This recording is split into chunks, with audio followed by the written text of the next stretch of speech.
In October 2023, Pakistan announced a policy that it will expel all illegal immigrants from its soil. And what did it mean by that? 90% of the illegal immigrants in Pakistan are Afghanis. Although 4 million Afghanis live in Pakistan, half of them, nearly 2 million of them, are said to be undocumented. So question raised on, why did Pakistan announce this policy? Pakistan has reported an increase in cross-border attacks by the Tehreek-e-Taliban Pakistan. What is behind those attacks? As Pakistan says, the presence of illegal immigrants has led to rising crime and terror attacks in the country. Is that the real reason? To talk about that, we have Mr. Yashovardhan Azad, former Special Director, Intelligence Bureau, joining us on the News9 Plus Show. And we also have my colleague Justin Thomas joining us here in the studio. Justin, thank you so much for taking time out to be with us. Before we get to Mr. Yashovardhan Azad, quickly, let's put this into perspective for all those watching this broadcast. There has been rising reports of rising violence in the Pakistan-Afghanistan border areas. And of course, all of this is the backdrop of that policy to deport all illegal immigrants in Pakistan, isn't it?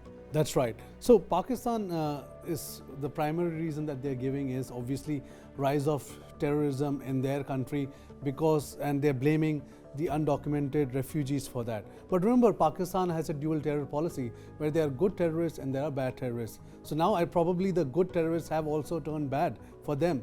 So it's actually their own policy which they have faltered, how they've used it, and now it's like turning back on them. Okay. The second reason that which is happening, they're claiming, is that they have very meager resources, and they're claiming that these undocumented refugees have a claim over that, or they have to serve it.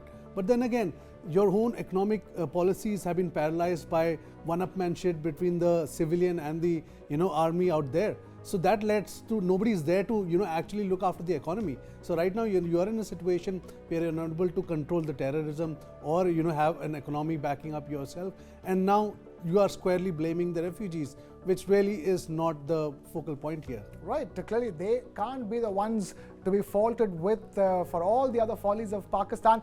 Mr. Yashovardhan Azad, before I even begin talking about this, I have to, before talking about the main topic that you're here for, I have to ask you one question, and that is on top of mind of everybody watching news tonight, and that is what is happening with Dawood Ibrahim in Pakistan. We're keeping it with Pakistan. I want your thoughts on it. So many reports emerging, no confirmed official reports, but what we are hearing so far is that he could be having food poisoning. What are your thoughts? Well, 2 or 3 things about Dawood Ibrahim. The problem in Pakistan today is that the Pakistan cannot say whether he was poisoned, or they can say whether he was not poisoned, because then they'll have to admit that he's in Pakistan. And they have always been saying that we don't know where Dawood is. So many times the letter rogatory which has gone, and we have asked for Dawood Ibrahim because he's a designated terrorist, not only by India, but also US in 2003. And remember that 25 million bounty was put on his arrest. So Pakistan is caught in a quandary. The other report says that 2 days back, he did go to a hospital in Karachi. He stays in Clifton.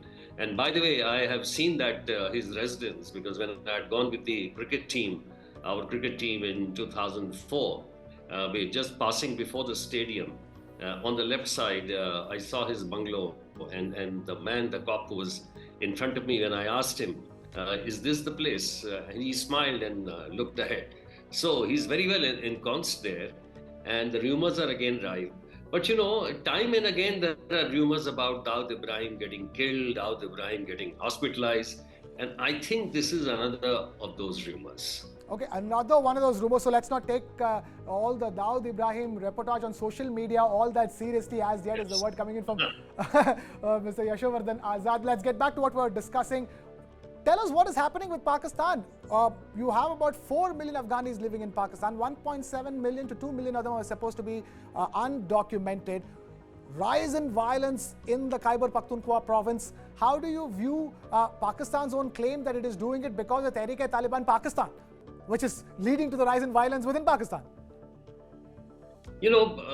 Pakistan has got a very feeble excuse that it is because it's moving the immigrants out of Pakistan. Because mind you, Tehreek-e-Taliban has come up with a avowed aim of establishing a more pure form of Islamic regime in Pakistan. And right from the Peshawar incident in 2014 to way down, there are so many incidents by the Tehreek-e-Taliban Pakistan. So obviously this is not really the... But what has happened is that there has been a reorganization in this TTP, and after Mahsood is leading it, they've got all the people from that tribal bit. So because it's become a very strong, cohesive unit. I mean, all the Talibans have sort of coalesced under this, and therefore the attack on that day was audacious. And this shows their strength for the simple reason the explosive used were to the amount of 100 kgs, and it just blasted through and led to about 23 deaths.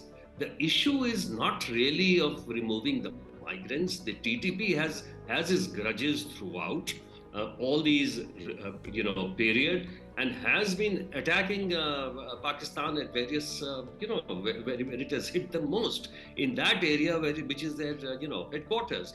The other day you remember they had attacked a security convoy. So that shows their ability, and Taliban has never made a statement or anything of this kind about the movement of the migrants or etc. That line is very vulnerable. That line is being contested. Afghanistan is not happy at all for various reasons, and you and I know the kind of things, what happened at the installation of the Taliban regime in Afghanistan. Exactly. So now, yes, there is no cooperation, and this is going on in full swing. Right, and in fact, Afghanistan is saying all of this is caused by the Tehreek-e-Taliban Pakistan. So why did you have to touch the Afghanis in the first place? It's not like they've hadn't had their hands full since the Taliban takeover in 2021. Mr. Yashovardhan Azad, thank you so much for taking time out to be with us. But you don't have to leave the story at that. You can watch News9 Plus documentary, our documentary on the same subject, and many more on the News9 Plus app. Make sure you download it from the App Store or the Play Store. But for now, thank you so much for watching. This is Krishna Kumar signing off.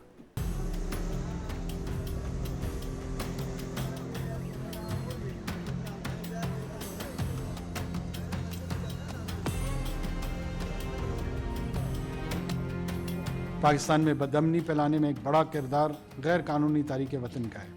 इसलिए रियासत पाकिस्तान ने इन अफराद को 1 नवंबर से वापस अपने ममालिक में भेजने का फैसला किया। They are doing this out of desperation. In fact, far from it, they're going to swell the ranks of the TTP. It is a self-destructive policy which I don't think they know what they're doing, or they know what they're doing and they're doing it still as a sort of stopgap measure.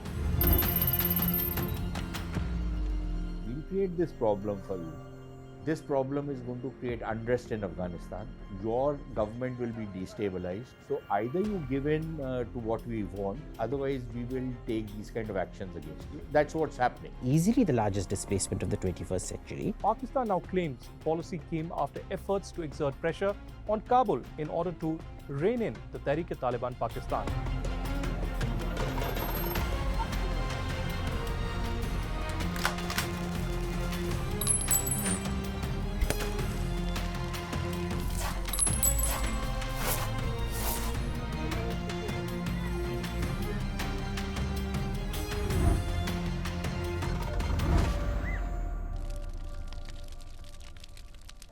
News9 Plus.